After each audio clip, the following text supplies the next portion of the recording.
Hello, everybody, and welcome to 2026. This is it's a new year. It's a new podcast episode. This episode of the Daybreak Podcast, it's episode 11. We have John Panza. Yeah, John is a really awesome fellow. He has a couple cool things going on. The Panza Foundation, helping up and coming musicians, and he also has his Dark Current Studios, which is a sweet recording video, audio recording, video recording studio. So we're going to talk about all that stuff, and just really excited to kick off the new year with an awesome guest. So we're going to do our ad read real quick. This episode of the Daybreak Podcast is brought to you by Daybreak Enterprises, headquartered in sunny Cleveland, Ohio. Daybreak is a custom apparel company specializing in screen printing, embroidery, digital printing, and tie-dyed apparel. From beer league softball jerseys, event apparel to large corporate accounts, Daybreak has solutions for everybody. Are you or your organization interested in getting some new apparel made? Head over to Daybreak Enterprises, OH.com today to browse our portfolio and get inspiration on your next project. Again, that's Daybreak Enterprises, OH.com to get started on your next custom apparel project.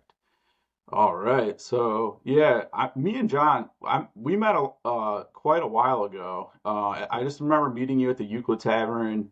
Yeah. I think we were watching a band. I can't remember at the time, and I just started talking to you, and you mentioned, you were able to support us because at the time Daybreak was a band. A lot of people don't even know that, but at the time Daybreak was a band, and we were doing some of the stoner metal, stoner rock kind of thing. And you were just super nice and helpful, and like mentioned that you could help us get booked for shows and whatnot. And I just really I really thought you were like a great guy, and I could tell that you really cared a lot about the music scene here in Cleveland, that you cared about young musicians and young people and young bands or bands of any age group really. So that's why I just wanted to, and then we reconnected because I met it's Lauren, correct? Lauren, yeah. Yeah. Sorry, I'm horrible with names. Yeah, Lauren, I met her down at Earthquaker Day, which by the way, Earthquaker Day is such an awesome event. Anybody that isn't familiar with Earthquaker Day, it's a big event down in Akron at Earthquaker Devices headquarters. Earthquaker builds guitar and keyboard effects units and stuff like that, and they have a big event every year where they're demoing products and playing music and just having a great time. So I met Lauren down there. She was right next to us, and yeah. So then I just I know we reconnected on LinkedIn recently, and I was like, I think John would be a great guest on the show. So I'm gonna shut up, and why don't you tell us about your upbringing, John? I don't know too much about your background, so why don't you go ahead and just tell Yeah. us about how it all started for John Panza? So I'm a native Clevelander. I grew up, I was born in Parma Mm, at Parma Hospital, and I went through the Parma School District and worked my way through. Got involved with music while I was there, but it was all like orchestra and concert yeah, band stuff and everything. And then, hey, one of the cats just arrived. heard it. Yeah. And yeah, and so I grew up there and eventually I met my well wife, she's my wife, but I met her when we were still in high school, together at Parma High, and we just kind of hit it off, and we kind of made a mutual decision at that time that we're going to stay local. Yeah. And so we both went on to John Carroll University, and studied at John Carroll, and then eventually we also both got master's degrees in English at John Carroll, so we kind of just worked our way through.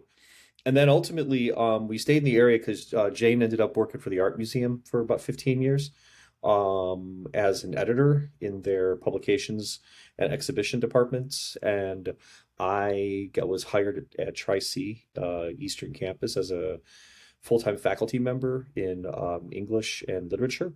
So we just kind of stuck in the area. So in terms of like music and everything, where I came from, all that kind of stuff, it just started when I was younger. But then eventually it just kind of solidified into sticking with playing professionally, semi-professionally, and then everything else just kind of snowballed from there. Yeah, I think that's really cool, like origin story, because something I think that I don't know if this is unique to Cleveland or like I'm sure it's like this in a lot of other big cities around the country, but it kind of seems like, we take care of our own.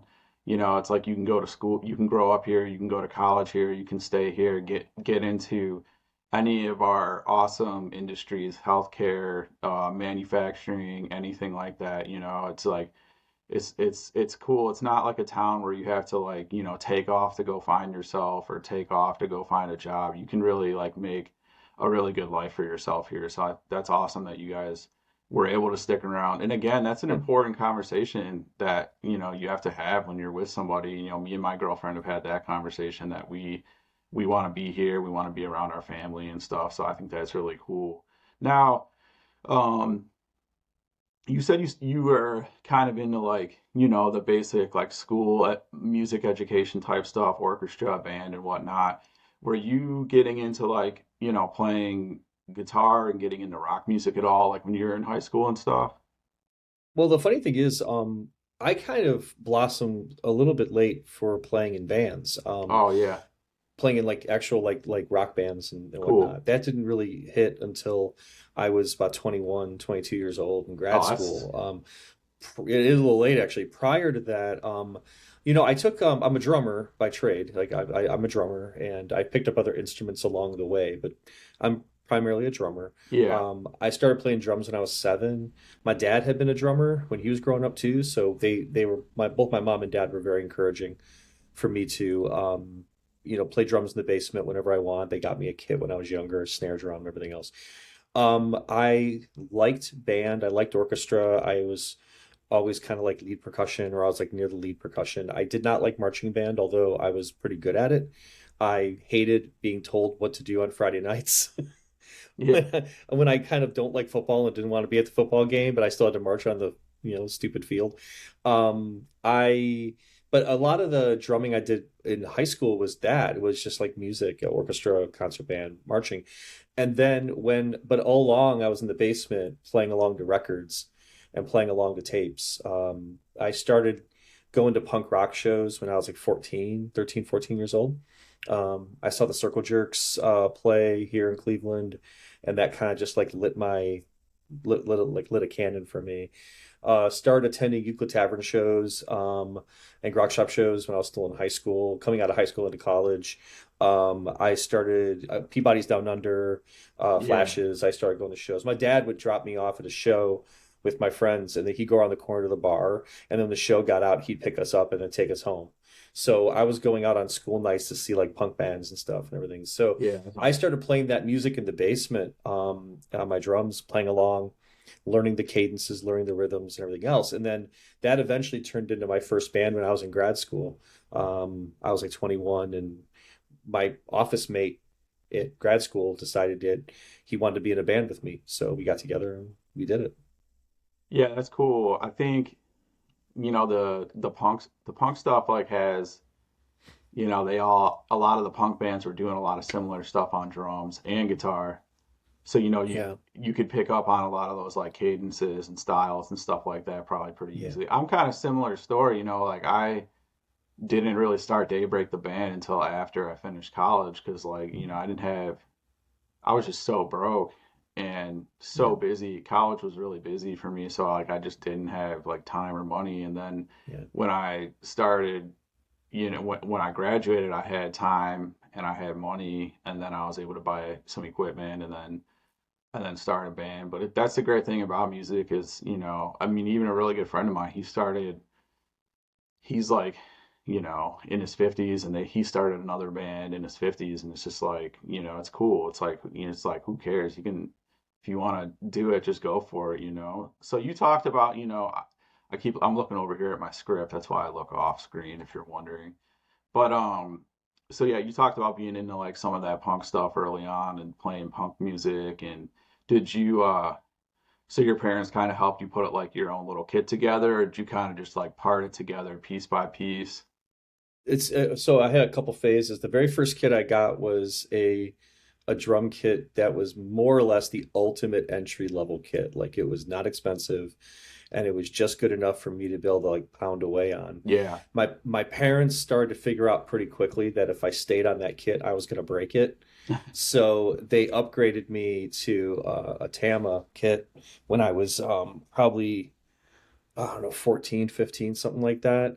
It was a pretty nice Tama kit. It was straightforward. It was the lowest line they offered, called Swing Star at the time. They still have, I mean, they're still out there. They're really good kits.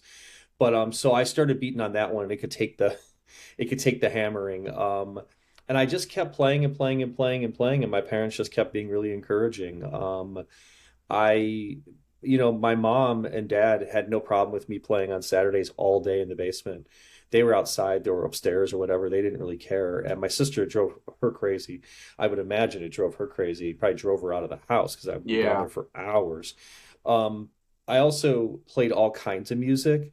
So, in addition to punk, which obviously I took to and I really enjoyed, I'm also, coming from Parma, it's impossible not to listen to like Black Sabbath and Led Zeppelin and Jethro Tull and those Totally. kinds of bands. So I played along to all that stuff too. And then I had a jazz teacher. My second drum teacher was a jazz guy, and he started trying to woo me to the jazz side of things and put me in front of marimba and all kinds of stuff. And that was when I kind of like pushed back, but Yeah.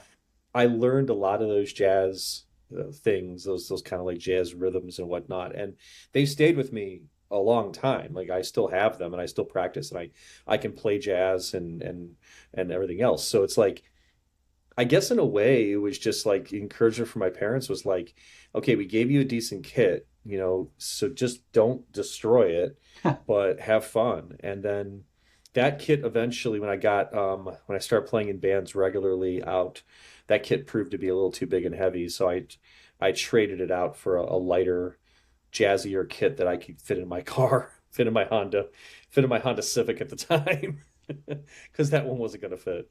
And Yeah. that kit right now actually lives about 2 blocks over. One of my drum students lives around the corner over here, so it's in his basement and he uses it. So yeah, Yeah, I like that, that like workhorse equipment, that kind of equipment that's like not it's not too expensive and it just yeah, does the job. And like, I have like I have a Mexican Fender Strat, and it's like I bought that thing for like $300, and it yeah. can literally do anything. It sounds great. You can beat on it forever, and it's just like I love equipment like that. Those jazz folks, I should say, they're intense. Like like Yeah. I met when I was living out in Nevada for a little while, I met a jazz guitar player, and that dude was he was obsessed with the jazz guitar, and like, yeah, it's not my thing, but like I respect it, and I think it's cool that they're into it, and I mean, I'm so good for them, and I'm happy for them, to be honest with yeah. you. And frankly, I sit in with jazz combos sometimes. I still do, so it's not like I lost it. And I listen to jazz music, and my wife and I are supporters of jazz at the Bop Stop and stuff. So it's like it's still there, but it influences things that I do rhythmically. There's no doubt about it. There's definitely in my drumming. If you're a drummer and you were trained the way I was, you could tell that I have some jazz background. There's no doubt about it. But at the same time, I don't like draw too much attention to that because it doesn't really fit with a lot of what I do. Yeah, so like so you were in grad school, you started the band, and then were Yeah. you guys touring afterward? I know it's tough, like when you're finishing school and whatnot, and you're kind of you gotta like work and take care of yourself. You Yeah. can't really just like go on a nationwide tour, unless No. so No. so you No, we guys are really kind of playing didn't. around town and sort of Yeah. like playing, yeah.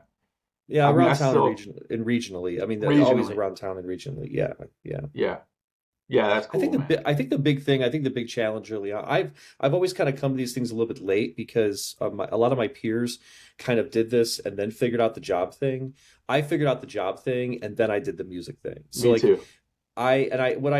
in doing that, I guess in a way working backwards like that was because I was with Jane and we'd made promises to each other that we would be like financially responsible people, and we would like take care of each other and get ourselves, a house and a life and all that kind of stuff and jobs and eventually kid. I think since I did it in reverse, I was able to kind of like make my own situation. So by becoming a college professor, which was intentional on my part, it gave me summers off to be able to travel and do the things I want to do musically. It also gave me winters off to sit and write and like really like dig into the studio and really get busy. And then it also gave me flexibility during the week because, it's not being a professor is not a 9 to 5 job. It's not. It's I don't even know what kind of a job it is, but it's definitely not 9 to 5. Yeah. So it gave me flexibility. So my decision early on to become a professor was intentional, both because I like it and also because it afforded me a kind of freedom to be able to do music. And so my peers weren't necessarily in that position. So I did find myself kind of searching around for people who were a little more professional music oriented. It took me a little while to kind of like find my way to that. Yeah. Yeah, we were in a similar situation with Daybreak. We all had semi-serious jobs and bills and doing the whole adult thing, and there's no way we were going on any tours. But if we wanted to go, out of town for a weekend and go play somewhere, Yeah. we totally could have pulled that off. So you, how did like the Panza Foundation kind of start for you? Like when did why don't you kind of tell us a story about that? Because I'm sure it has Well, its own kind of origin story. oh, it does, definitely like the X-Men or something. It's like so when I transitioned from my first couple bands into a project called Chief Bromide, I met Lauren Voss, and the other members of that band came from all different backgrounds. It was like about 6 or 7 of us. It was kind of a collective of sorts. And we practiced in this little house on Starkweather in Tremont. It was where the guitar player, he lived there, and Lauren lived upstairs. And we would practice in the dining room, and we were all kind of jammed in there and stuff and everything. And it taught me a little bit about collaboration in a very cramped environment and whatnot. Yeah. But I discovered really, really quickly that Lauren and I had a kind of symbiosis when it came to like how we heard music and how we talked about music. We found early on that we kind of could finish each other's musical sentences without. She had never really played with a drummer like me before, and I'd never really played with a singer and guitarist like her before. And so we just kind of started talking a bit early on. And then when Chief Bromide fell apart, as a lot of bands do, especially collectives of 6 or 7 members, we I had joined another project she was in called Blakabatra. And with Blaka, it was just 3 of us, and it was JJ, Jessica Julian from Chief Bromide, and Lauren from Chief Bromide, and me. And the 3 of us went off and we did our thing. That was where we really dug into each other's collaborative energy a bit and the kind of generosity that happened. So to move forward a little bit, Lauren and I started doing Arms and Armor together as a 2 piece because JJ went back to school. And so Lauren and I would be in the space, our studio at the time, which was over at 96th Street. We would just start like hanging out after practice and drink some beer and talk and stuff. And we were sitting around the one day, this is probably about 2011, and we were just talking about, well, what if we collaborate on a big project? What if we did something non-musical, something bigger? And we came to the idea of buying a building and creating like an art space, like a musical art space, stage-based studio type deal for people. And kind of in the realm of what the Dandy Warhols have out in Portland, which is like what the auditorium they call it. And we had talked about it. And so we were like laying there and talking. And then I just said, oh man, I don't want to be a landlord. It's like, it just wouldn't be fun to be a landlord and stuff. And I said, you know what? Let me ask you this, like, what do bands need more than anything else? And Lauren just said money. And I was like, yeah. And that was like the genesis. That was the birth. That was the moment where it occurred to me that maybe instead of starting a collective, we should just start a charity. Like, what if we just created a charity that literally gave money to bands? and that's it. Like it's simple, like a record label, but just with no like obligation on the band's part to share with us. Just they do their thing. So Laura and I started chewing on this idea, throwing it back and forth as we worked on the first Arms and Armor album. We were like throwing it back and forth, getting ideas and everything. And it started to occur to me that it would have to be a charity and we'd have to be pretty serious about it. It's like you can't just give people money. There are rules about that. And so we were all ready to kick it off around 2012, where we're like, okay, I think we're ready. Like we can move on this thing. And I was diagnosed with cancer in 2012, in the first quarter of 2000. Well, it was June. It was like June 1st or whatever. Yeah. And so it was like, okay, we got to put the kibosh on that. We got to slow that one down a little bit. And I got to focus on not dying over the next like 9 months or whatever during treatment. And so the idea stuck with us because we kept talking about it during my recovery, and during, the chemo and the radiation and everything else. We were like, man, if I get out of this thing, we're going to have to just do this. Like, we just got to do this. And the idea eventually evolved into a foundation. What if we created a charitable foundation and Lauren came up with the idea of it being like the MacArthur Foundation. The MacArthur Foundation arts grants are literally just grants. They just call people and say, we love your last book. We're giving you $250,000, Yeah. and there's no application process. And that's the key. We just said there cannot be an application process. We have to choose these individuals. We as a board would have to do that. So we talked about it while I was recovering. And then in 2014, we brought my wife on board with the idea. We got some board members assembled and we called our attorney and said, let's do it. And we did it. And that was it. So, I mean, in many ways, it was something that would have happened in 2012 were it not me getting sick, because we were going to move forward on this one way or the other. It just got delayed by a couple years because of my illness. Yeah, so like I guess, a couple questions about it. Like how is there like a specific way you guys raise money or Yeah.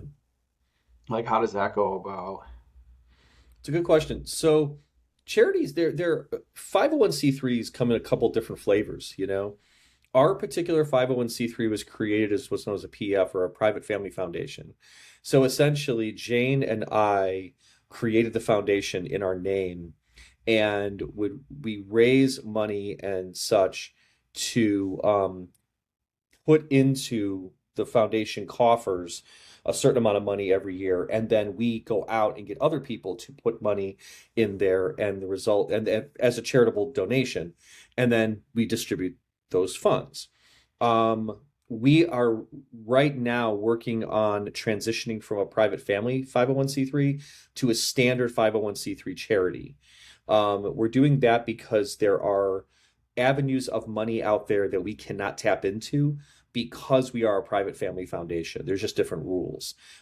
Some other foundations can't, in their bylaws, they cannot give money to other foundations. So we have several donors who are rather generous to keep us going every year. They're very generous donations. And then, of course, we raise soft amounts of money from just like $25 here, $50 here, $75 here. And then once a year in November, we host our annual benefit at the Happy Dog. And that raises about, depending on the year, it could raise anywhere from 50 to 60, 70% of the money that we spend in a given year. We raise it that night at our benefits. So it comes from a lot of different venues. It comes from many different places. Yeah, that's cool that you guys are able to do like a yearly event and like make it fun Yeah. and make it so you can raise money. Now, was there like a part of you that always kind of felt like you wanted to help people? Like, was there a part of you that felt like you needed to be doing more to help people? Or like, because I know like, that's a feeling that a lot of us have as human beings that it's one thing to go about life and make money and do creative things, but then there's always that part of us that wants to try to help people too. Did you feel that way kind of? Yeah. I mean, I grew up in a pretty working class house. My dad worked in a factory. He never finished Same. high school. He worked in a factory. My mom, she finished high school, did a tiny bit of community college, but worked in a bank. downtown. And so we grew up in an environment that was pretty much, if you gave to a charity, which my parents did every year, you knew that what you were doing was taking food out of your own mouth to do it. And Yeah. you were okay with that because there were other people out there who needed more than you. So my mom and my dad especially, was the one who really kind of like imparted on me the importance of understanding that if you have something, there's nothing wrong with cutting it in half and giving half of it away to somebody who needs it. You know, my dad was always kind of generous like that. And my mom, even after my dad passed away in 1994, same age I am right now, he died at 52. My mom continued to give money away to various charities and felt like it was her a needed thing, you know? Um, in my mind, I just don't think that we need to be like Scrooge McDucks sitting on our piles of gold. And, you know, I don't understand that mentality. I've never really connected with it. I've always thought that if you have a job and you're making some decent money and you've got a little extra, you know, little extra scratch sitting around, then you just like, what's the harm in generously offering it to someone? Like there's no harm in that. Like now obviously if you don't have it, that's fine. Like that's cool, man. Like but if you do, I just think you why not? Like give me one good reason why not. And it better not be that you want something new and shiny and fancy. You know, it's like the bands that we work with are at so many different like areas and times in their kind of band timelines that their needs are completely different. And some of them don't need us at all, but they don't think they do until we offer to pick up the cost on something and they're like, wow, okay, that just saved us this, this, and this. So Yeah. I think in some ways the foundation is built on an idea that this even small amounts of money given to pay for services can make an enormous impact on their ability to be creative and their ability to build whatever it is they're building. And we don't judge whether or not what our money does, you know, did we see an ROI on that? I don't care about the return on investment. It's not an investment. It's Yeah. charity. It's Yeah. charity. And so many And things that are, yeah, so many things are impossible to yeah, quantify. It's like, yeah. there's a lot of stuff out there that's impossible to put a price on. I talk about that Being all the being time. a teacher, I'll tell you what, being a teacher for a long time has taught me this. I teach at a community college, man. And I have students there who work their butts off really, really hard to get through for an abstract concept of a degree or a diploma or, you know, and those are abstract concepts until you have it in your hand and Yeah. you still fight and you work for it. And we support them along the entire route. And I think I don't talk if you go to my LinkedIn page, I don't mention the college at all. If you go to any of my social media, there's no mention of my teaching. And that's mostly just because I don't feel like being, you know, harassed by by people who disagree with what I teach. But more than anything else, I think it really underscores the fact that it's part of who I am and it's part of who I've been for a long time. But it also impacts every single thing I do just under the surface. And I mean, I the bands we work with, man, they need us sometimes for stuff. They need us for really important things. So sometimes they need us for everything. They need legal services. There's like all kinds of things the bands need, and they can't always do it on their own. So why shouldn't someone help? Like, why not? And we don't ask anything in return. We have one thing they have to do. They got to play our benefit show. But that's because the IRS makes us tell them that. That's required. Like they have to play one show for us, man. The IRS says they got to play a show. I'm like, okay, well, have them play a show then. So aside from that, it's why wouldn't you want to help people? I can't I don't get fathom. it. No, I don't get it either. I look at, I mean, I don't want to like, t like it's really easy to tell other people how to spend their money, right? Hmm. I kind of have this saying like two of the easiest things in the world to do is to A, spend money you don't have, and B, tell other people how they should spend their money. But Yeah. that Yeah. being said, man, some of these, it's like I look at some of these like mega billionaires and I'm just like, man, you could like fund. the Oh my God. entire country's inner city school districts. You can build schools in every city. You could build hospitals in every city. It's like so hard for me not to like judge them and like think about what they should be doing with that money, but it's like it's not my role, right? And it's also not, from like a spiritual level, it's really not my place to judge them. But I get it. It's hard.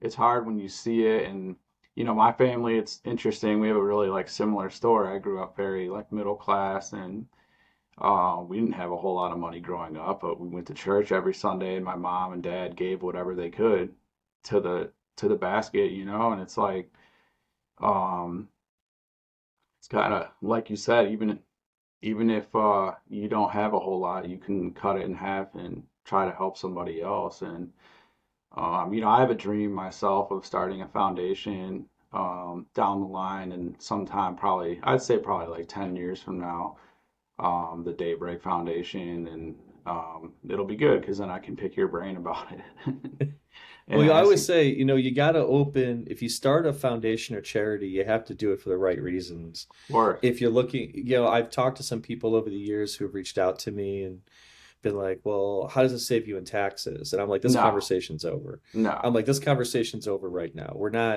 I'm not gonna feed some bizarre, money making scheme and have you, do that. In my mind, the most important thing you can do for society in any way is just give back.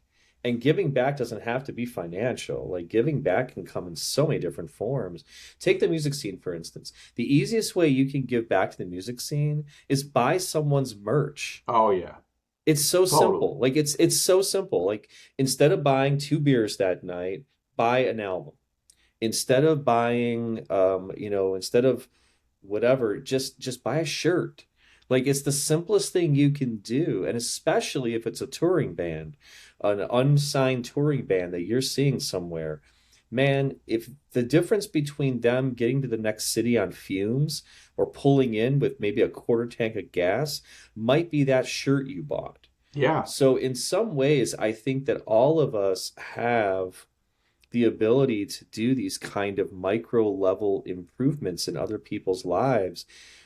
Just some of us, I mean, I've been full-time faculty member for 25 years. I've had a full-time salary for 25 years. I have that advantage. There's no reason why I shouldn't be giving part of that money away and doing what, is important. It's like everything else falls into place. But the bands that we support, and we only support, the thing is like charities sometimes get kind of like sidetracked, right? I was a president of Heights Arts here in Cleveland Heights for a while, and I was also on Cleveland Artists Foundation.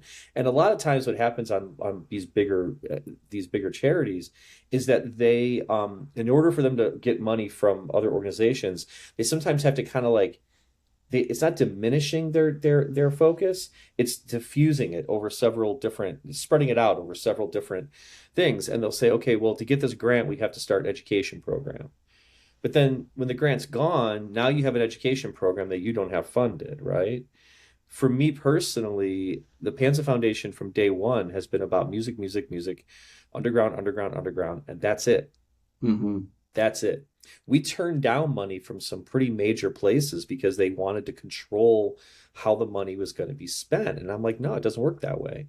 We don't earmark, It's like you tell us, we trust you. Give us money and we will spend it the way that you can see on our website exactly how it is we spend the money.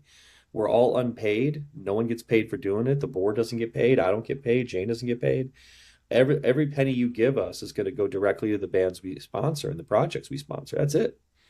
And so we're weird like that because other charities either can't do that or they to raise money they have to kind of create other avenues within their organization. So we just avoid that.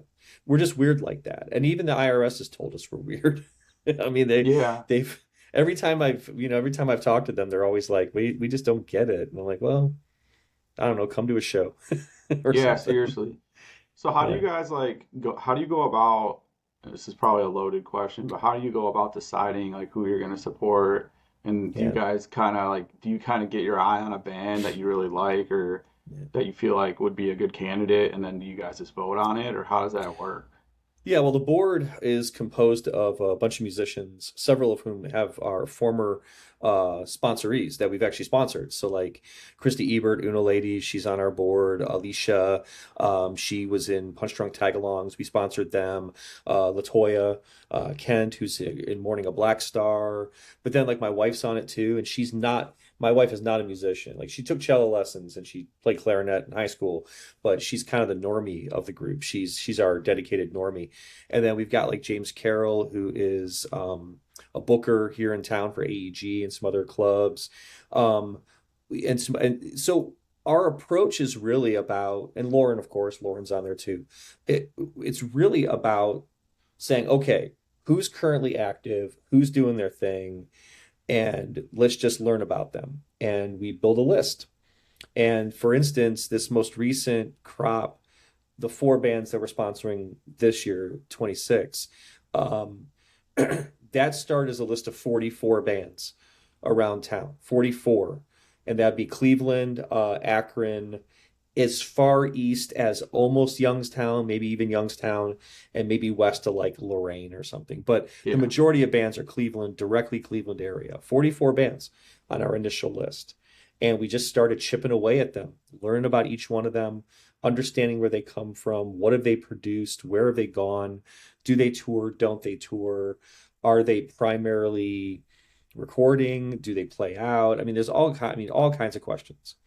And then we just start chipping away, and then we start a voting process. And this happens in usually August. It happens, and then by early September, we've pared it down to maybe 10 bands, 8 bands, and then we vote. And so if you've been chosen, you're one of like 40 plus bands that we were looking at. And so do we stalk bands to do this? Yeah, absolutely. We show up to shows and we hide in the back, or we, put on a fake nose and a mustache. I don't, we just do our thing. We also talk to concert promoters around town. We talk to club owners. We ask them for references because obviously they're in the trenches every single night. Um, we never sign anyone to our thing unless we know for sure that they play nice. We don't Yeah. we don't need any drama. I'm okay with a little bit of drama, but I don't want someone who's gonna, be taking swings at people off the stage, or behaving badly, or being a misogynist pig, or God knows what else. It's like Yeah. we recognize it's very, very important that our name remain on this organization, because this is my family and this is my family name. So it's important that people recognize that if we bring them on board, they have to behave. And they know that. All the bands know that. But it's just like, we tend to stay away from what people we might consider volatile. Um, in the end, the people we sign are all super pro. They really want to do things. We don't tell them what to do. We ask them what they need. And that's always the thing. I never tell them I'm always like, what do you need from us? Yeah. And that's it. And some of them spend all the money within the first couple days of the year. They have from January 1st till December 31st. Some will spend it a little bit over the course of the year. Some will wait until November and spend it all at once. Um, Everyone spends it differently. There's 1,000 different ways it can be spent. And so we counsel them on ways to save the money. We counsel them on ways to stretch it out if need be. We If they offer us like, is A or B a better choice, I'll say, okay, well, let's talk about A and B and see what you think is the better choice. All the decisions that are made are their decisions, belongs to them. That's great. What would you say are like some future plans for the Panza Foundation? Do you have anything like future plans or future visions, like long term? It's hard to say. I think, well, first of all, we are the financial agent for the Cleveland Lottery League, or fiscal agent. It's called fiscal agency. All that really means is that art projects, music projects that are not themselves charity can't raise money legally. So we help raise the money for them, and then we cut the checks. So Oh, the lottery, yeah. So we serve as the fiscal agent for the Cleveland Lottery League. They have a season coming up this year, so between April and June there will be a lottery league happening, and so therefore we assist them in all kinds of things associated with lottery league. We also help them fundraise. that's, one of the only areas I fundraise directly from corporate places. We don't fund corporate for Panza Foundation, but we go after corporate for Lottery League, because to run the league in a year is a big sum of money. It costs a lot of money. So we help with that. So that's always on our calendar, obviously. We've recently been getting more and more into supporting local, like I guess you can say like yearly concert, like festivals. So like Rust Belt Ripper Fest, we've done 3 of them now. We really like that. We like them a lot. We like what they do. They're great. We sponsor stage at Ingenuity. We've done a couple stages over the years for the MLK celebration over at Coventry Village here in Cleveland Heights. So we do things like that as well. And then during COVID, when there were no bands playing, but the clubs could potentially close, we supported the clubs. We actually raised money to keep the clubs afloat, and gave each club an amount of money that could help them, maintain themselves for a week or 2 or 3. So we did what we could there too. So we kind of adjust in the moment, but our primary thing is just 4 bands every year, no questions asked. COVID, what a night. Yeah, it was a nightmare. It really was, for the clubs especially. But what came out of that was NIVA, the National Independent Venue Association, which is a lobbying group now that literally goes to Washington and like gets them to give money to keep clubs and the independent music scene alive. So out of COVID came this amazing organization that was co-created by Sean Watterson at the Happy Dog. And so, you know, out of tragedy sometimes comes positivity, when you learn to work together and fix problems together. And NIVA is a good example of that. Yeah, I mean, if you look historically, right, like, we had all these huge wars, and a lot of that Mhm. chaos caused a lot of innovation, a lot of Yeah. manufacturing innovation, Mhm. a lot of new ingenuity, and a lot of new projects. And I mean, World War II basically completely destroyed the world's economy for all intents and purposes. And then Yeah. the United States didn't really get invaded at all. So we had like all the production capacity, and then the rest is history. But Rest is history. Well, I always tell my students, the plague helped end feudalism.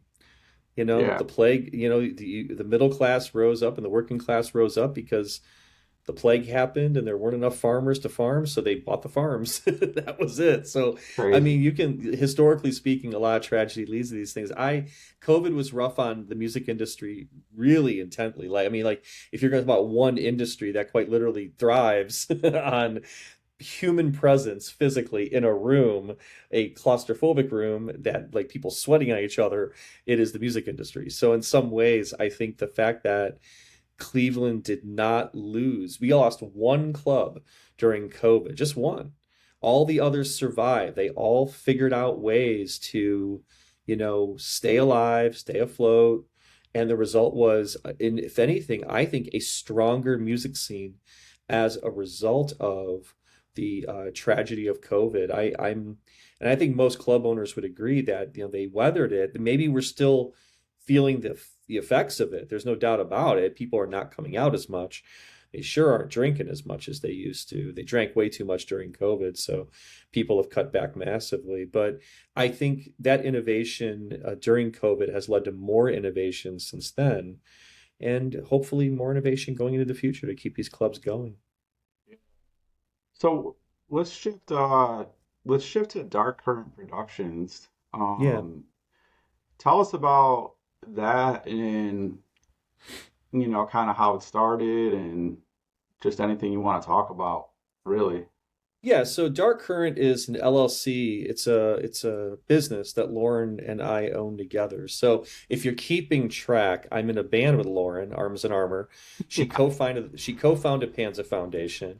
I played in two bands with her before that, and she also is my co-owner of Dark Current. So if you haven't figured out who my artistic soulmate is, that I have a wife. She's wonderful. Jane is great. The one area that Jane sometimes has a hard time understanding with me is my musical side, and Lauren kind of fills that gap a little bit. And I think so. Lauren and I, we decided that we wanted to build a studio, and because we had practice spaces over the years. I mentioned Starkweather before, and then we went from Starkweather over to 96th Street. We called the Lumberyard.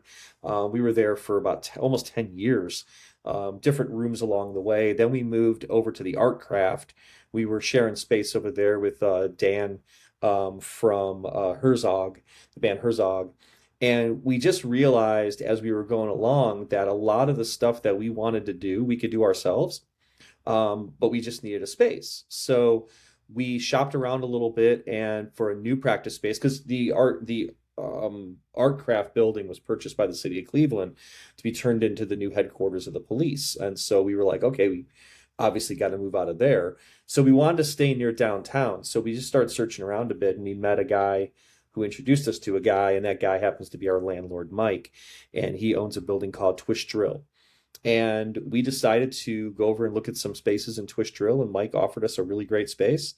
And we're like, okay, that's it. We're doing this. And so we LLC'd and became Dark Current. And Dark Current is a combination of recording studio and practice space for us. And also, we shoot video there. We shoot photography. And then on top of all of that, Lauren does audiobooks. That's her side gig, is audiobooks. And so we do all of that out of our space. And we also host concerts. Um, it's interesting that today is like the day it is. It's the 21st because there's a concert announcement happening right now for a band on a national tour that's going to be playing our space in June. So it's like, we do that as well. So we see Dark Current as kind of like the art space thing that we talked about a long time ago.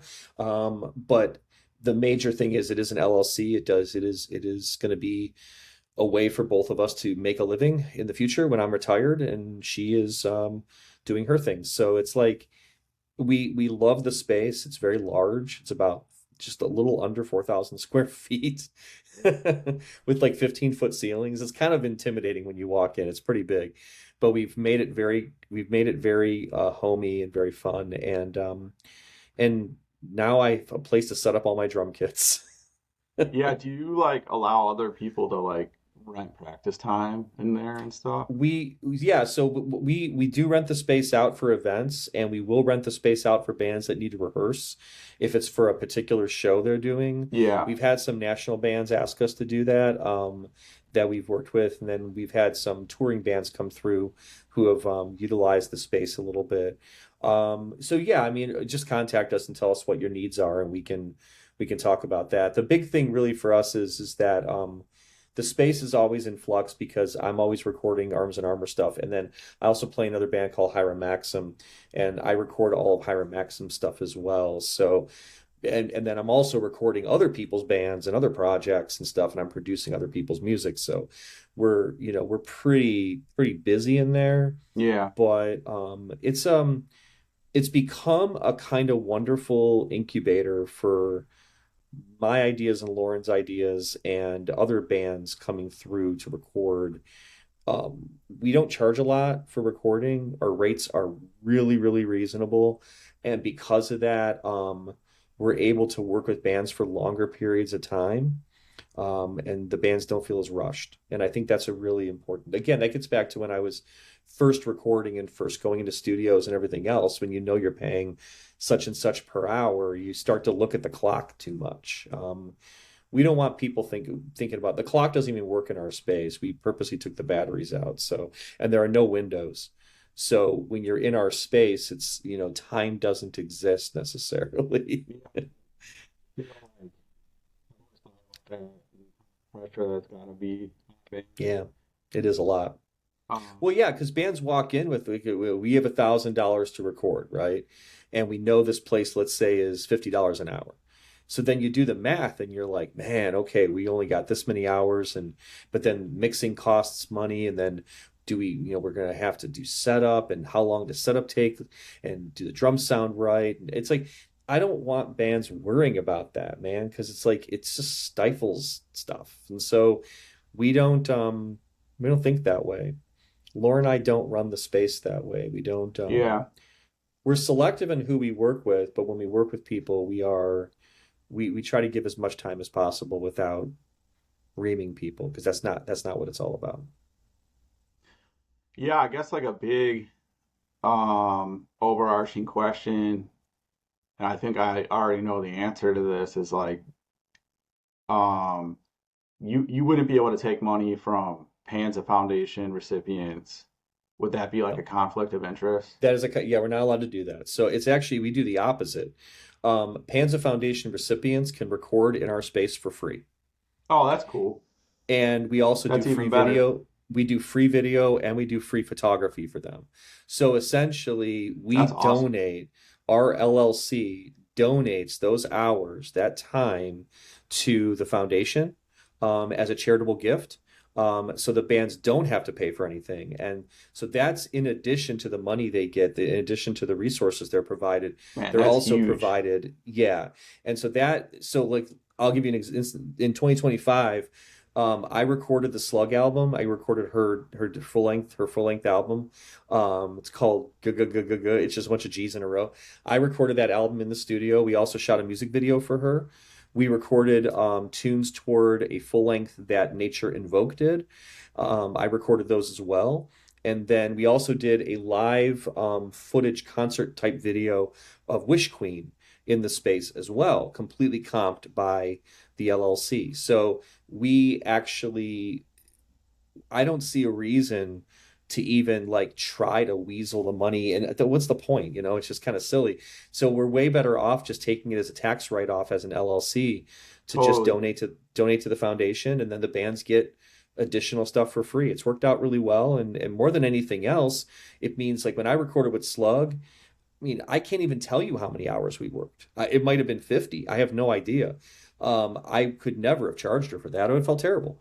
So no way, man. I'm just going to record the album because I love her music, and that's it. That's what we did. Yeah, I kind of figured you guys just either had to like, point the recipients in a different direction, Yeah. or like you said, you just helped them out and donated that Yeah. studio time. You have to be so careful when you run a charity and you run an LLC, a business of some sort.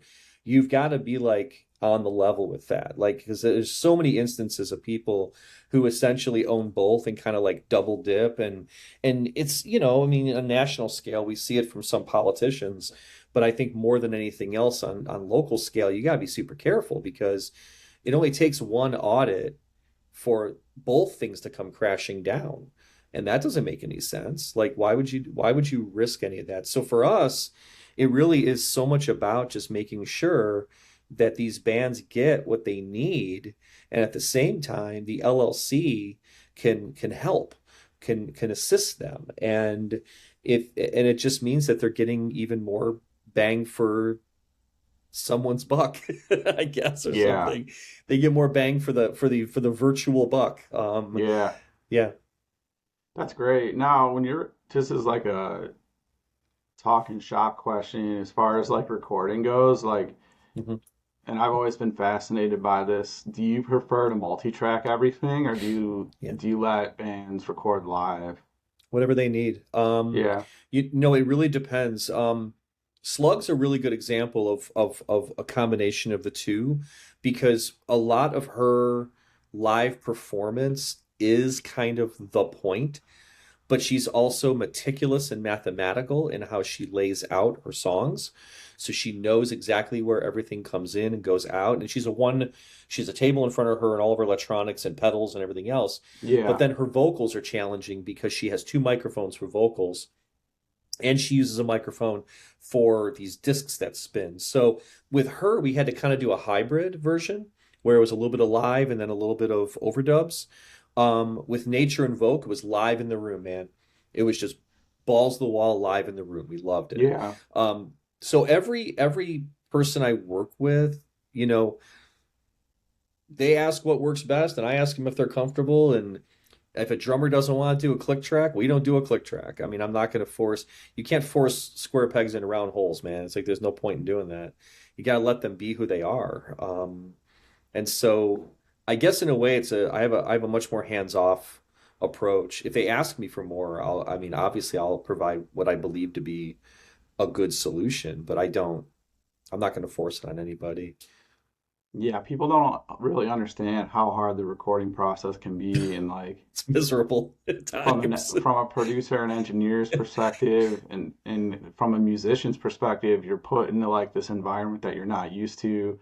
Oh yeah. You got headphones on, you got click tracks, Yeah. you got the pressure of recording budgets, and like Hmm.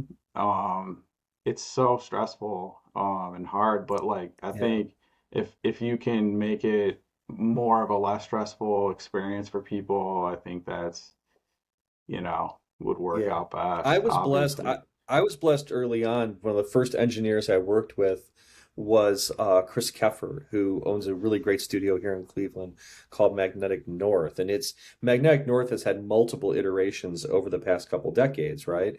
But when I first worked with Chris, he was so professional and so quick and uh, he was so like attenuated and attention focused on exactly what you needed in that moment.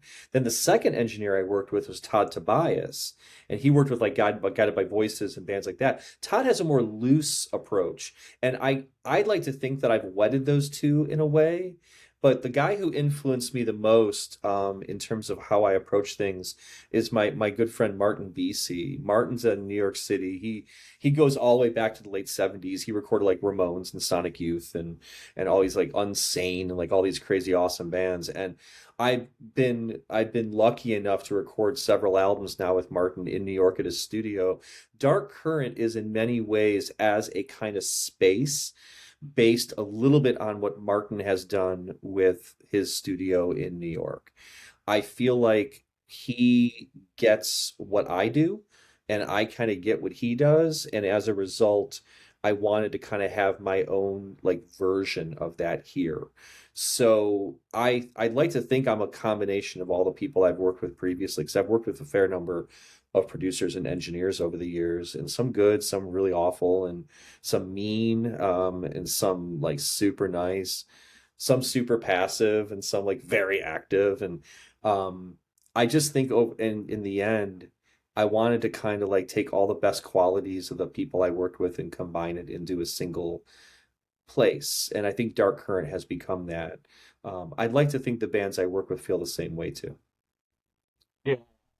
Yeah, I mean, you talk about being really like on it and precise. I feel like that's kind of probably how Steve Albini is. He's probably like really, really particular, really precise about things. And I had a lot of uh, friends work with Steve over the years before, obviously before he passed, and but I had a lot of friends record albums with him, and yeah, he's no nonsense. He certainly doesn't weigh in on a lot. A couple of the bands told me that he just kind of played words with friends the entire time while he just hit record and just played words with friends.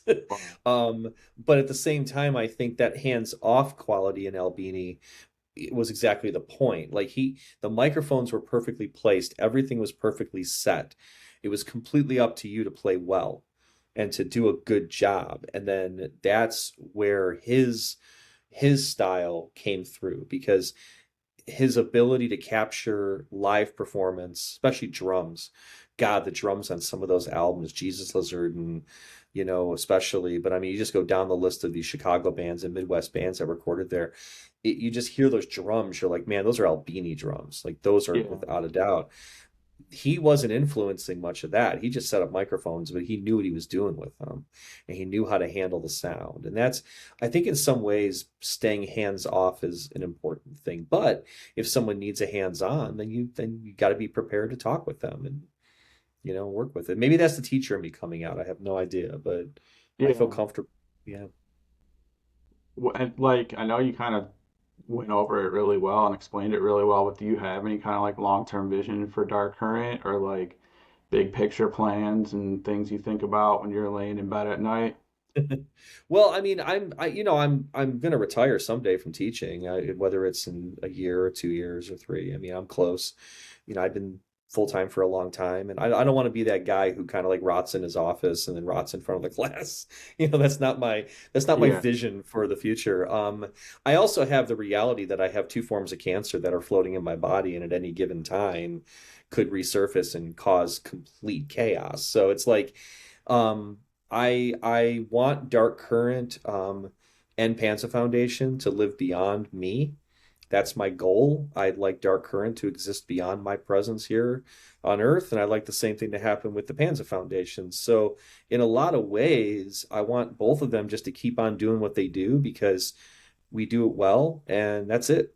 And I don't like I guess in a way, I've always been fine with plateau if the plateau is a nice vantage point and it looks good and things are fun and you're cool on the plateau. I'm not one to climb Everest. I don't desire that, and I think most of the people that do it are doing it purely out of, arrogance. I don't see that. I'm perfectly happy with what we do with our LLC right now. I think Current does what it does. We're probably going to host more concerts going into the future just because a lot of these bands on tour in between major stops want to do small shows.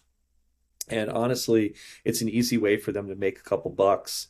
And especially if they're like the band that's playing in June, Sold American. This is their first kind of major tour in a while, almost 30 years. And they're friends with the guys from Wilco.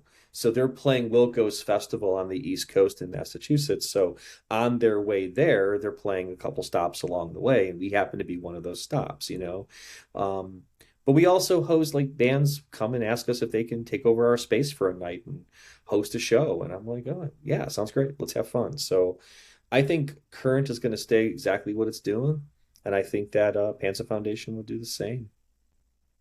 Yeah, that's great. I think you're right. Like there's nothing wrong. If somebody gave me that like piece of business advice is like there's nothing wrong with having a limit, like Yeah, there's yeah. nothing wrong with like having limitations on how much you want to grow. And it's crazy. I've been into some of these huge shops, man, and I'm just like, holy crap, dude, I want nothing to do with it. Yeah, Nothing to we do always with we it. always joke around like a buddy of mine that I record and work with, Kramus Wind. He's an amazing songwriter. Kramus just recorded at Wilco's studio in Chicago recently, and he came home and he's like, "Dude, it reminds me of yours, except they have a lot more amps." Yeah. But that's really what it is. Like Dark Current is first and foremost where Lauren and I and my other band practice.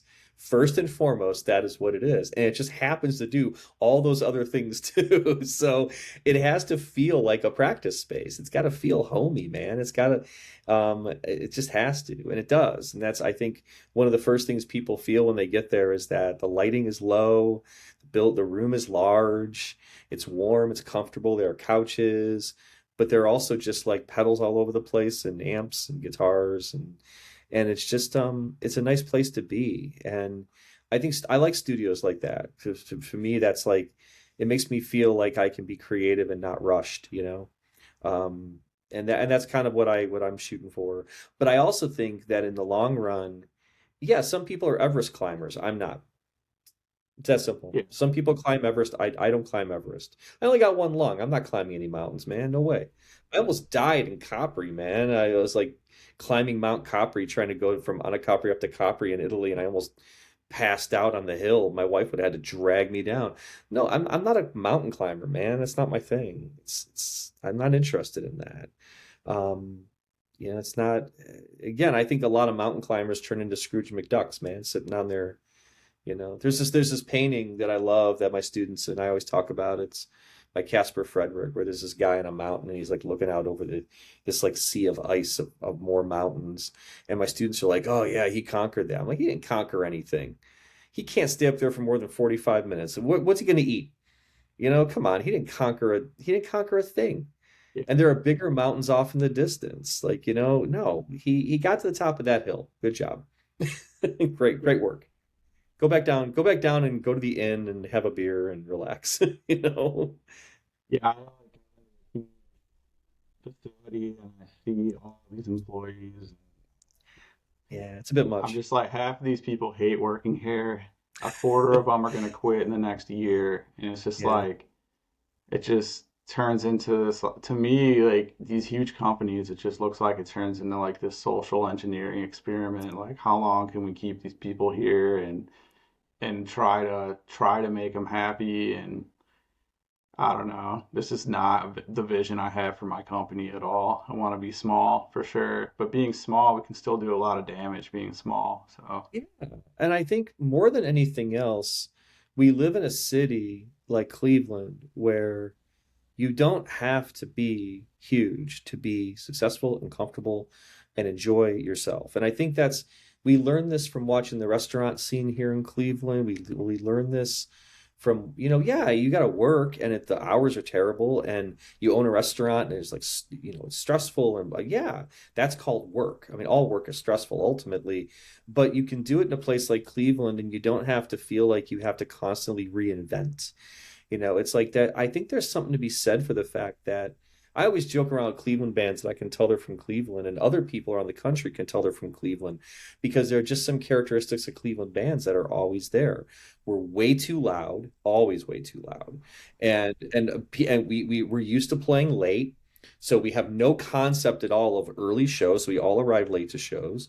And ultimately, we're kind and we're funny and we're generous and there's very little ego. And I think you travel around enough and you tour enough and you meet other people, they can tell where you're from.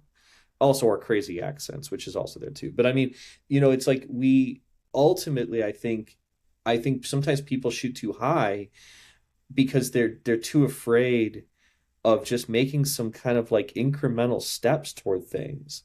And I'm really very much about incremental steps. I've always been that way. I'm just type A, so I'm always fighting for the incremental step, To me, that's really important. I'm not a home run hitter. I play baseball. I'm not a home run hitter. Never have been. Never, I'm never gonna try. I don't want to be. I'm a singles and doubles dude, man. That's it. And I'm fine with that. And that's cool. that's Yeah, I mean, what my coaches I wanted me to do was get on base. I love to bunt. I mean, I know it pisses people off, but I love bunting. It's like, for me, really, it's really about just doing a few things well, but not feeling as if you have to be everything. I think when you mentioned at the very beginning, you were talking about these billionaires and stuff. I'd love to have $1 billion.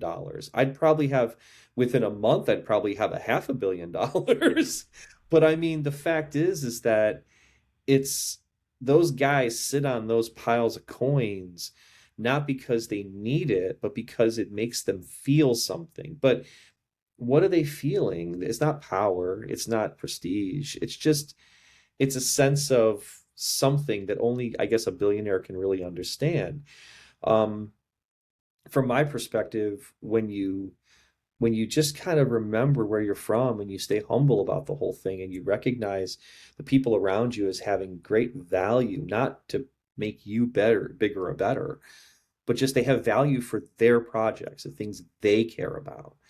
It becomes so much easier just to keep perspective. And I think sometimes we lose perspective. But it comes back to us as we get older or something. I don't know. But I think those millionaires and billionaires and zillionaires and God knows what else, it's like ultimately I think they have to look inwardly more, but they have to maybe look inwardly less. They need to look outwardly and understand their position in the world. They're damn lucky to be where they are. And Yeah, I for consider sure. myself very lucky to be alive. And that's the other part of this thing too, is that a lot of my philosophy on this comes from the fact that I'm not dead.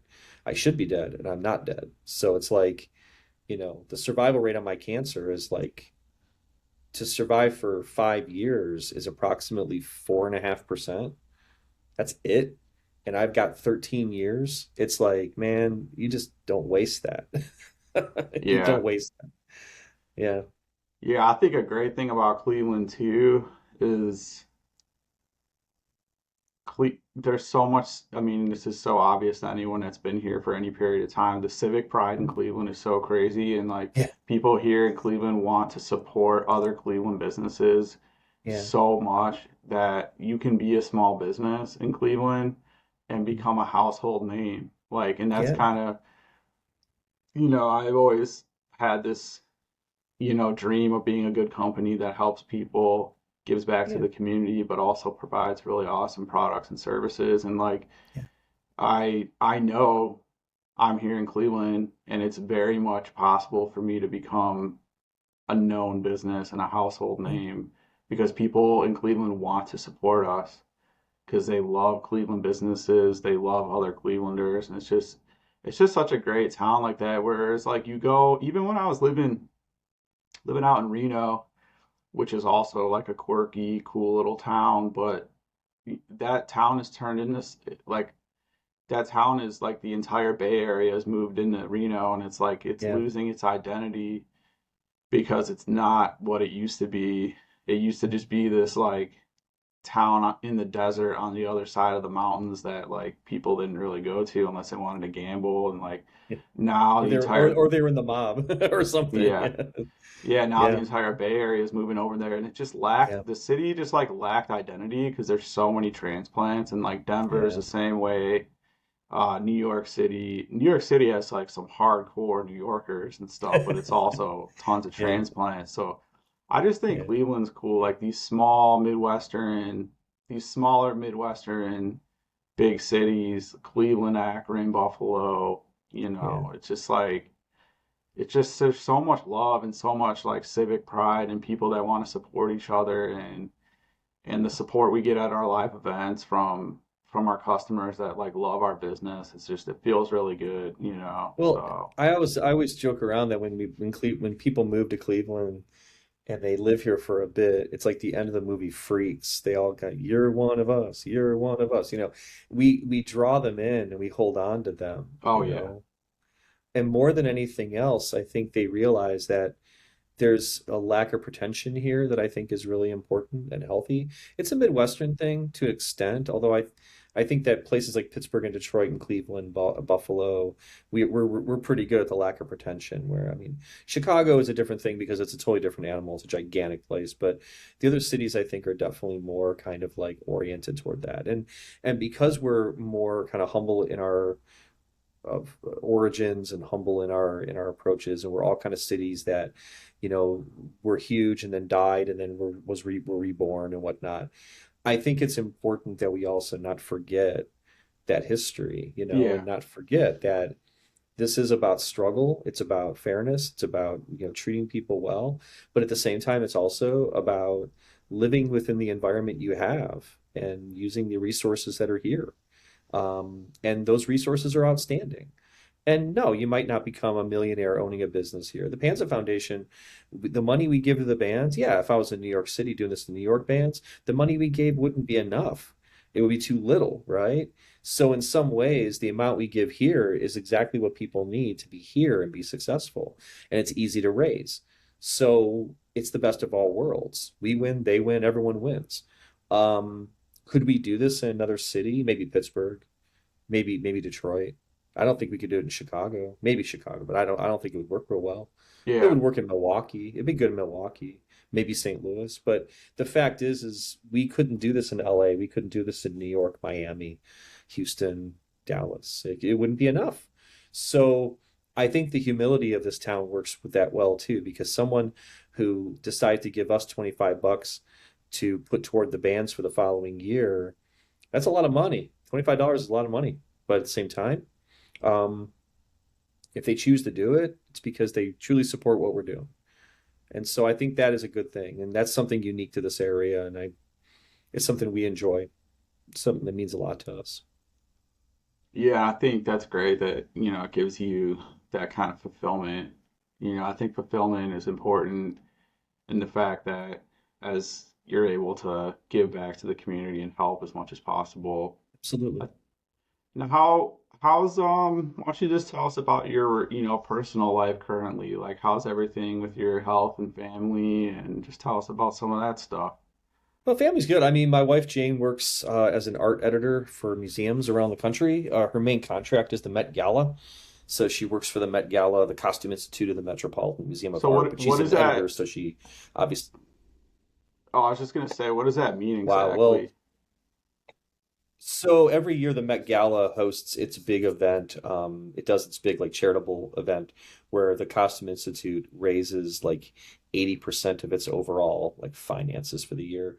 And that's the big one where people show up like wearing all kinds of like famous clothing. And you have to be invited to buy a ticket. The tickets are like $65,000 or whatever.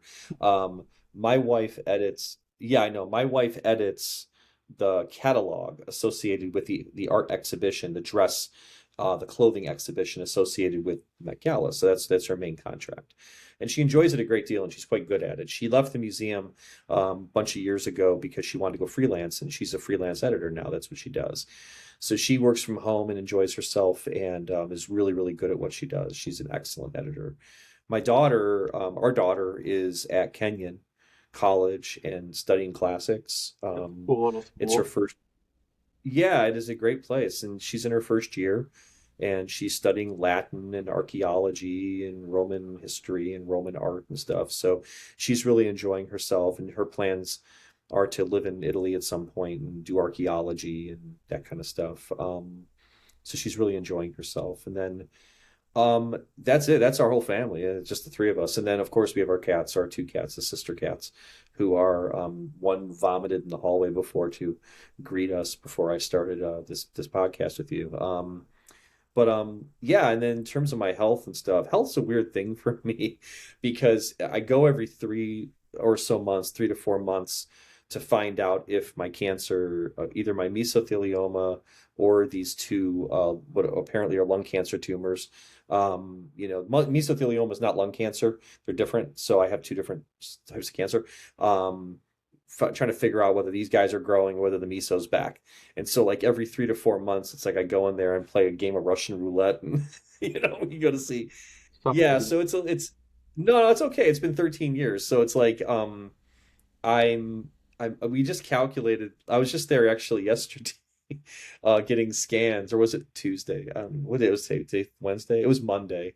We were there on Monday. We getting Okay. scans, and I calculated that I've had I think 70 CT scans in the past 13 years or something. I think it's 70. I think I'm up to almost 70 scans. Um, and so, I mean, radiation aside, because that's really not that big of a deal. It's just every 3 months going up there and getting scanned and then meeting with the doctors and talking about the scans. It takes a lot out of you, emotionally, physically. I lost a lung to this cancer, not lung cancer. I lost a lung to mesothelioma. I lost my diaphragm, a rib, which is wild, on my right side. I'm missing one of my ribs in back. It's like I've had chemo multiple times and radiation, and I've had like 10 surgeries. And it's like you start to get to a point where it doesn't even really affect you anymore. And it really doesn't. If something's going on in my body, I know it, and I'll go for a scan and I can tell them, yeah, I think it's back. But I went the other day and stable, nothing. So I post a picture of a horse stable on my page to let my friends know that I'm stable, and then I move on. That's how it goes. And I just wait for the next scan, which will be in 4 months. That's it. Yeah. Yeah. So yeah, it's kind of ridiculous, but yeah. Yeah. You know, this conversation with you, very, you sound very like calm and like, Yeah. and in a lot of ways, you sound like you're calm and at peace with things. Do you feel like Yeah. spiritually you've come to like a place in your heart and in your soul where you feel like you're at peace with things and with whatever happens? Yeah, it's weird for me because I'm not a spiritual person. My wife's Catholic. Our daughter was raised Catholic, but she walked away as soon as she, made her confirmation. She was out. Yeah. Um, my parents both left the church. They left the Catholic Church in the 1960s, and never looked back. So I was raised an atheist, and so not by them, but just by the virtue of the whole situation around me. And funny thing is, I'm starting on Monday. I'm teaching a class called Culture and Belief. So it's like we're Yeah. literally reading books about atheism and agnosticism and theism and spiritualism. In my mind, I have thrown myself 100% into the science of this whole thing. and the medical side of it. It's all science and medical for me. So I've been able to kind of understand what makes my particular brand of mesothelioma different, what makes the treatment of my particular brand of meso different. And I've been able to actually help guide my own treatment in some ways. A couple of the surgeries we did were surgeries that I asked for, as opposed to what the book would have stated is you don't cut a person open with meso because there's no point. I actually was able to convince surgeons to say, oh, no, no, no, I'd like you to take that out. And here are my reasons why. And I mean, it seems to have worked out. Everybody who gets meso dies from meso. I mean, that's just how it goes, you know. Um, it is it is a terrible, terrible cancer to have, but there are a subset of us diagnosed every year who seem to be able to endure longer and live longer. And of course, with any cancer, the longer you live, the more treatments become available. So, in my 13 years of having this disease, immunotherapy was created. That did not exist when I started this process in 2012. Now it does. So I've lived long enough to move. I was joking with my radiation technologist the other day that I've literally seen 4 generations of CT machines at the Cleveland Clinic in my time coming. It's almost like seeing guitar amps, Yeah. like, like modeling amps for a while, then back to tube, and then this and that.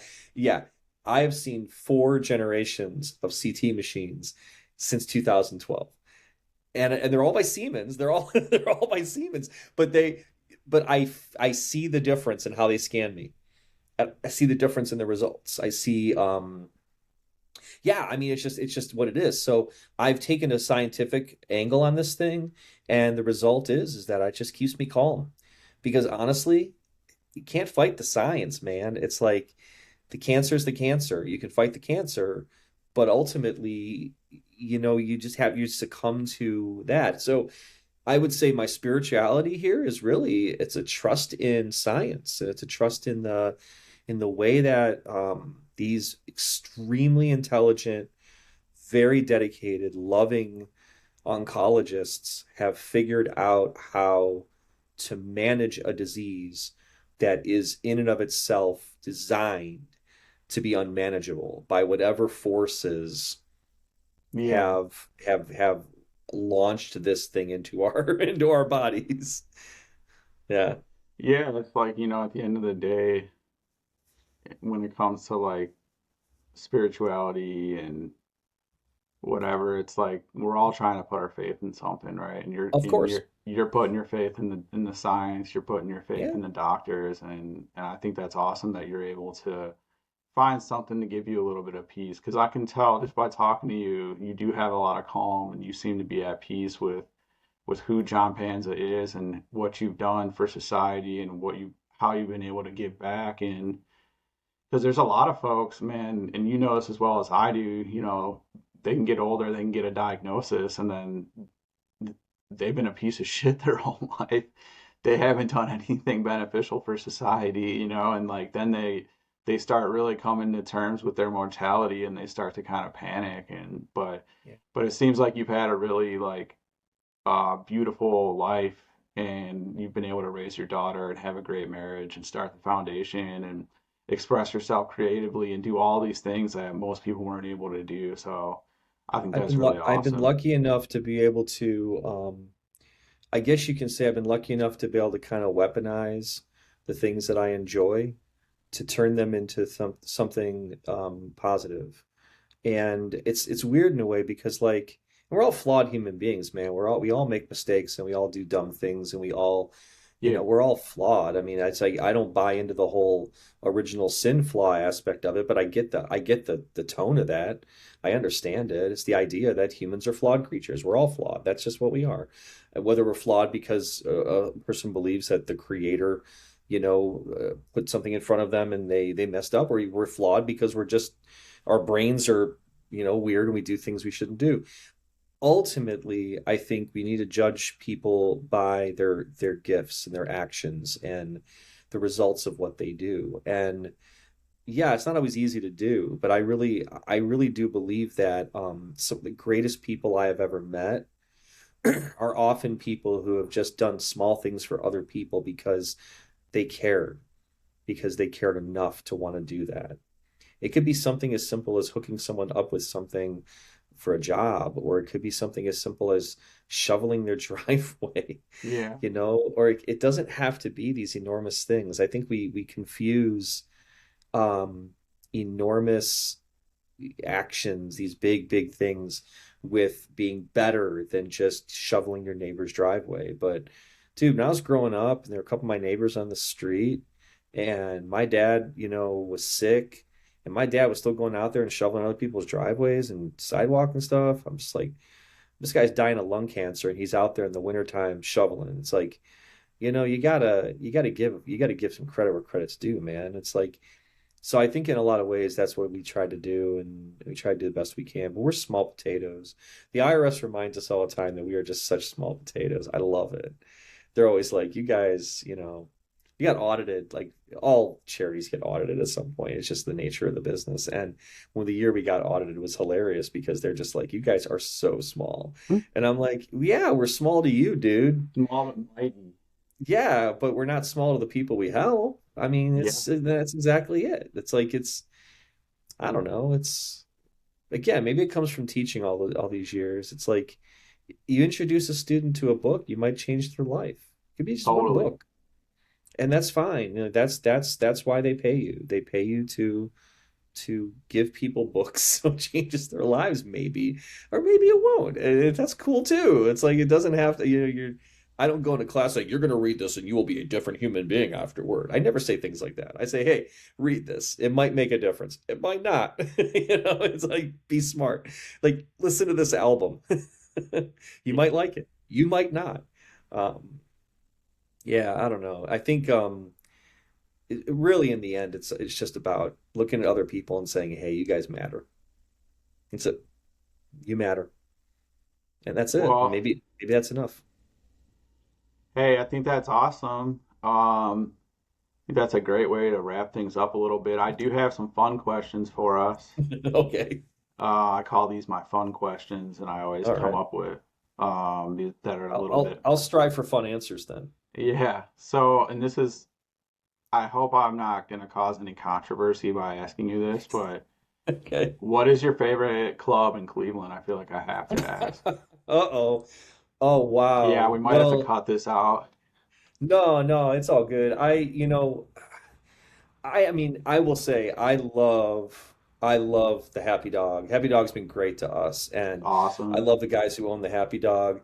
Um, I also grew up going to the grog shop. So I have to say, just from a purely like growth standpoint, the grog shop helped make me into who I am by letting me play there, by also allowing me as a dumb teenager to go there and throw people around and jump off whatever little stage they had at the time. Um, you know, I I really, those two, I love No Class. Emma is a gem. I adore her. I love that place. I've gotten to know the owners of a lot of these places, and the word favorite's rough for me, but I'll say this: the ones that I respect the most are the ones who are fairest to the local musicians, fairest to Totally. local bands. That matters a lot to me. That's kind of my barometer, if you will, for what I consider to be, generosity and stuff. So that's Yeah, important. yeah, totally. I feel like I like all those places you mentioned, but Yeah. for whatever reason, the one that I always get back to, I always seem to have a great time and see a really good show is the Beachland Ballroom. Has just been great. The Beachland Um, has a special thing going, and they've had a special thing going for a long time. yeah, The double venue thing has really worked to their advantage. I think that the way that the Beachland has held down Collinwood, that specific street in Collinwood over the years, has really helped to kind of, hold it down. I think it's a really special thing. There's no doubt about it. And much the same way the Grog Shop has held down Coventry. and the Happy Dog is held down 58th and arguably extending Crazy. all the way down the street to what essentially is Detroit Shoreway. The way that Class has maintained that little section of the edge of Cleveland, That little and corner. now Yeah. with the Foundry, with Ray Gentry running the Foundry down in Old Brooklyn, that's an area that's always been kind of untapped and stuff, and now it's not. Now that you got the Foundry Also, over did there, they and move it from Lakewood? yeah, I moved from Lakewood, and they're in Old Brooklyn now. And the thing about that area, we've always had a good east-west spread when it comes to music, but South Side has always been kind of ignored. And Ray and her people have moved their place over to Old Brooklyn. Now That's awesome. you got a great club over there. Absolutely. I'll have to go check it out. Yeah. All right, man. Some gear questions. Fender guitars or Gibson guitars? All right, so I don't play guitar well, but I do own a couple guitars, and they're both Fenders. Oh yeah. I have a Jag and I have a Jazzmaster because I came out of the 90s. I am by no means a good guitar player. I am an adequate guitar player for the music I play in Arms and Armor. That's about it. But yeah, I have a Jag and I have a Jazzmaster. My other guitar I have is a 1982 Ibanez Roadstar 2. And I really love the Roadstar 2 for the fact that it's kind of a piece of crap, but it's also a really great guitar. It's a terrible color, but Laura and I have used it a couple times for solos and things on Arm songs. So yeah, but That's Fender, Fender, awesome. Fender, Fender. Yeah. Yeah, I'm a big Fender guy, man. Like I was playing Gibsons in the original Daybreak, and then um, most metal stuff I would always play Gibsons, but Yeah. man, I really fell in love with the Fender Stratocaster with the humbucker and the bridge, and like that guitar has just kind of become like my Yeah. just my favorite thing. I blocked the tremolo too to kind of like try making it a hardtail. Yeah. But that's like my go-to That's number awesome. one for Yeah. sure. What about Sweet. what would you say like your favorite amps are to work with? I mean, for me, again, it's Fender amps, but Yeah. like I'm curious what you like to I'm a work with. sucker for Roland. I have a Jazz Chorus 120, and I use that in Arms and Armor. I love my Jazz Chorus. I love the sound. I love how loud it is. I mean, seriously, I might have given myself hearing damage just practicing with that thing. I love it. Lauren plays a Fender. She actually plays a Hot Rod, and it's a really great amp, and it's perfect for her tone and the things she does. The jazz, the jazz chorus, the jazz chorus just does it for me. It just has what I need. So that's kind of my preferred amp for what the again for the music I produce, the music I do. Um, but like Dave and HIRAM-MAXIM has a Sun. He's like a 19 mid 1960s Sun amp, Dude, and they're that thing is incredible. it's incredible. It's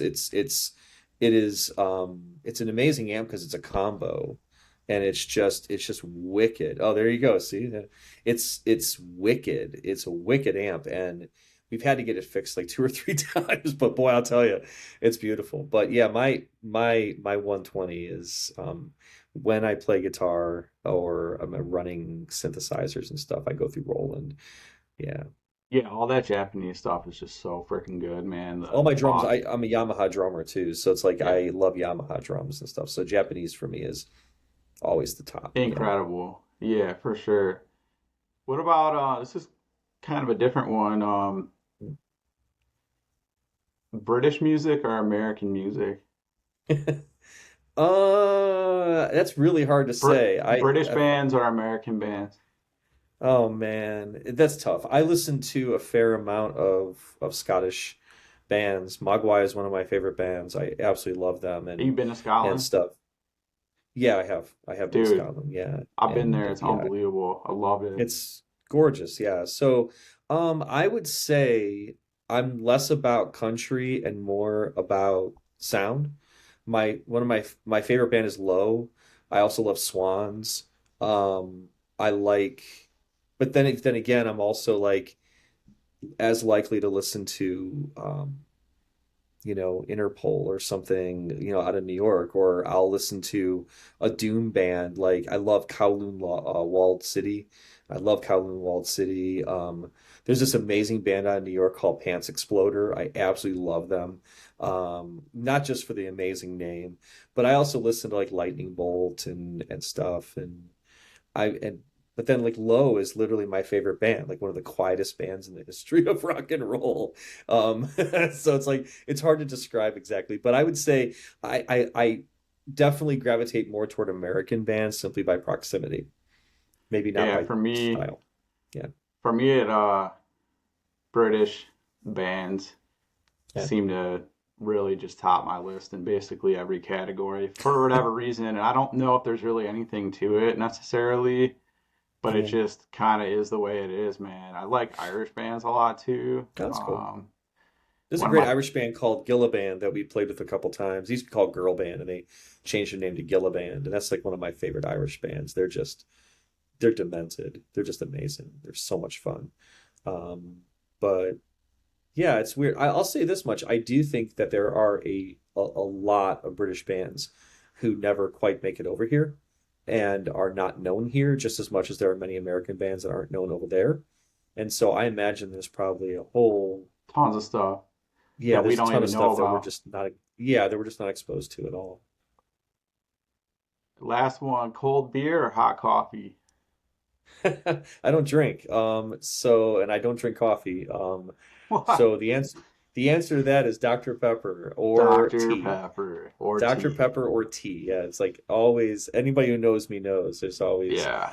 my triglycerides are like 9 billion, but like drives my doctor crazy. She's like, you're gonna survive cancer and you're gonna die from your triglycerides.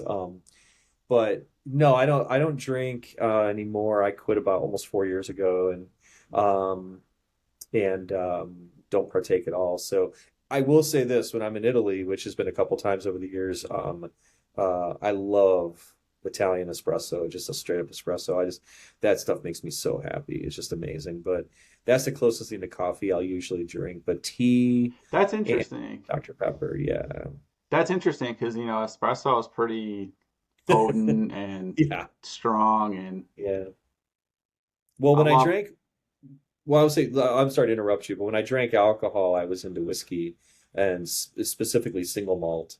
And when I drank wine, I drank port. So I'm really into heavy flavor, and I Yeah. think I think in a way espresso kind of satisfies that perhaps. Oh, for sure. But that's about everything I got, and I always ask my guests. I started doing this. Do you have any thought, or do you have any questions for me? Not really. I like your background. Yeah, I actually dyed that by hand. It's I was like a to say the huge. tie dye, yeah, the tie dye background's pretty rad. No, I mean, I think ultimately, I think so much of what I think so much of what we all are trying to do here is just let people know that there's an outlet for all this kind of stuff and that music is important. And local music is specifically important. It doesn't take much to support it. You can go to 4 shows at AEG sponsored shows. If you go out of every 5 shows, make the fifth show a local show, and you're supporting at a phenomenal rate in that sense. So I really think that what you're doing here is really cool, and I like that you're coming at it from the music side of things. So I think really ultimately that's where everything for me comes from the music side ultimately. Everything. Even my Yeah, I teaching. mean, everything we do on this podcast, especially, it's all about culture, right? And music is a huge part of culture. It is. And, I have a phrase that, we sell t-shirts, and t-shirts are downstream of culture at the end of the day. Yeah. So I'm just trying to really like get all my Cleveland people on here and just talk about Yeah. culture and talk about what we're doing and just how, again, just keep pushing things forward. It's interesting too, man. I was just thinking, think about all the people who've never even been to a rock concert. Like, I if, know.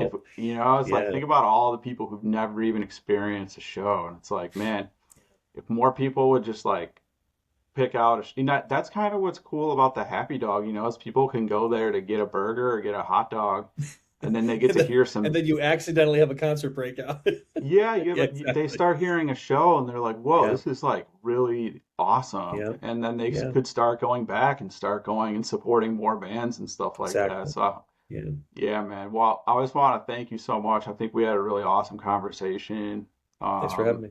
I got through the entire script basically. Oh, sweet. Cool. Yeah, so I asked you everything that I wanted to ask, and then do you guys have any like upcoming events or anything you need to shout out? Wow. Yeah. So so Dark Current's got a concert in June.